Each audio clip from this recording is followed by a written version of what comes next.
Algebra 1, Unit 2, Lesson 3, Algebraic Properties.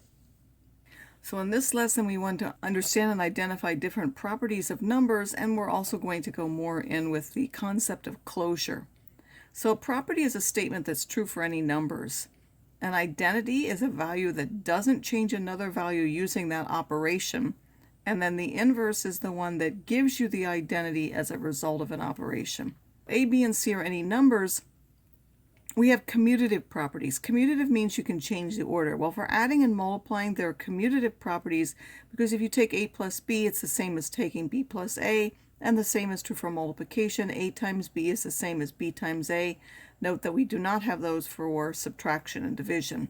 So by the way, there's a commutative property of addition, and there's a commutative property of multiplication. And now there's associative property of addition, and there's an associative property of multiplication. Associative means you can change the grouping. So if you have A plus B plus C, now we're not going to change the order, but we could decide to group A and B together, or we could group B and C together, meaning here we would do the adding of the A plus B first and then add the C, or you can take and add the B plus C first and then add the A. If you do either one of those, that's the associative property. And the same is true for multiplication. If you have three numbers being multiplied, you can group A and B together first, or you could group B and C together first. They will give you the same result. Now, identity, again, is one that doesn't change the number under that operation. So what number doesn't change with addition is 0. So 0 is the additive identity, and the additive identity property, or the identity property of addition, is A plus 0 equals A, or 0 plus A equals A. Then for multiplication, what doesn't change it is 1. So 1 is the multiplicative identity, and then the identity property of multiplication is that A times 1 equals A, or 1 times A equals A. The inverse is what gives us the identity. So if we take a number A, what do we add to it to get 0 is its opposite. That's called the additive inverse of A, is its opposite. So if we had 3, this would be minus 3. If we had minus 5, this would be plus 5. So if you take a number and you add its additive inverse, you must get 0. For multiplicative inverse of a number A, it's 1 over A, which is its reciprocal.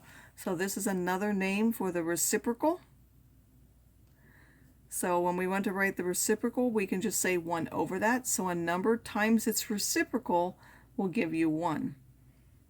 Now the property of 0, there isn't any for addition, but the property of 0 for multiplication is that if you take and multiply by a number, you get 0. Now there are other properties for equality that we will also use, some of them more than others. There's the reflexive property, which says A equals A, meaning a quantity equals itself. So if I give you 4, you know 4 equals 4. If I give you X, you know X equals X. If I give you X minus Y, you know X minus Y equals X minus Y. We won't use that one that much. The symmetric property we will use. If we have A equals B, we can switch the sides, and we know that then B equals A. So here we have 2x plus 3 equals Y, and we have Y on the right side. If we would like Y on the left side, we just switch the two sides for the equal. That's the symmetric property. We will also use a transitive property sometimes. We have three quantities. We have A that equals B, and then that same B is equal to C. Then we also know that A is equal to C. So if I have 2x plus 3 equals Y, and then I know that that Y is equal to x minus 7, then the first and the third ones also have to be equal. So 2x plus 3 also has to be equal to x minus 7.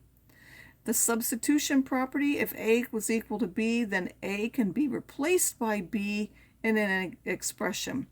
So if we have x is equal to y plus 3, and now I know 2x minus 1 is equal to 7, instead of this x, I can write y plus 3 because they're equivalent. So I would get 2 times y plus 3 minus 1 is equal to 7. We also have the distributive property of multiplication, and it's either over addition or subtraction. We will just call it the distributive property. If you take A times the quantity B plus C, you're going to take the A times the B and then the A times the C. If there's a plus, there's a plus between them. If there's a minus, there would be a minus between them. And this is true whether the A is multiplied at the beginning of the expression or at the end. You would now take the A times that B and the A times that C. In either case, again, it can be either for adding or subtracting. We need to know the names of all of these properties and be able to identify them. So for the example, it says fill in the blank using the stated property. By the commutative property of multiplication, so for the commutative property of multiplication, it says 3 times 4 is equal to, well, commutative means you can change the order, so that's 4 times 3.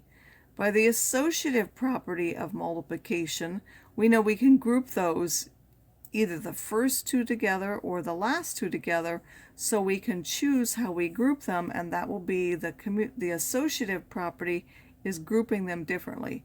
Multiplicative identity for the number 17, multiplicative identity is 1. The multiplicative identity property is if we take 17 times 1, we get 17. Use the multiplicative inverse property for the number 8. The multiplicative inverse is the number that we multiply now by to get 1. So 8 we have to multiply by its reciprocal. The reciprocal of 8 is 1/8. So 8 times 1 over 8 is equal to 1.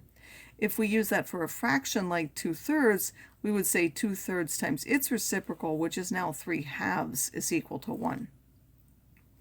If we have 2x minus 3 equals 5, what does the symmetric property mean? Well, the symmetric property means that we can switch sides, so I can put now the 5 on the left and the 2x minus 3 on the right would be the symmetric property.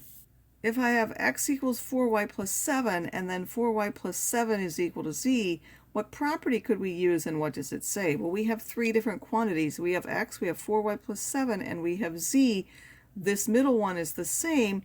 Well, the transitive property allows us to say that the first and the third, or x and the z, are also the same. What does the distributive property tell us about each? Well, the distributive property tells us we can take the 3 times the x and the 3 times the 4, which would be 3x plus 12. For this one, we could take the 6 times the x and the 6 times the y to get 6x minus 6y, again because there's a minus here. Now this one we can go in reverse. We have the same number 5 that can go out to the front, so that could be 5 times x plus y. And for this one, each one of these has a factor of 7, so we could take that 7 out in front. 7 times 2x is what gives me 14x, and then 7 times 1 will give me that 7. So here, what property is this? We have 5 times the quantity 2 times 6, and then the quantity 5 times 2 times 6. We haven't changed the order. We have 5, 2, and 6, but they're grouped differently. That's the associative property of multiplication. The additive identity, again, is the fact that if you add 0, it doesn't change the number. The additive inverse is the number that you add to it to get 0, so that's the additive inverse property. Reflexive property of equality, meaning we have something equal to itself. And then the distributive property, this is 8 times that and 8 times that. That would be the distributive property. Now, to remind you, closure means it's closed under an operation. If we take any 2 elements from a set, the answer also belongs to that set when we perform that operation. So the set of even whole numbers 0, 2, 4, and 6 is closed under multiplication. Why? Well, I haven't listed all of them, but if you think of a lot of examples such as I've shown here, if you take any 2 even numbers and multiply them together, the answer is also an even whole number. So since the answer for that multiplication is also a number in the set, it's closed under multiplication. The set of whole numbers 0, 2, 4, and 6 is not closed under subtraction. Why? Again, if you try some different things, you could take, if you subtract in this order, 4 minus 2, 6 minus 4, and so on, it might. But what if you do 0 minus 2? Well, that is minus 2. 2 minus 6 is minus 4. So you could pick any one of them to show that it's not closed under subtraction. I gave the counter example, 2 minus 6 equals minus 4, and minus 4 is not in that original set of even whole numbers. Therefore, that set is not closed under subtraction.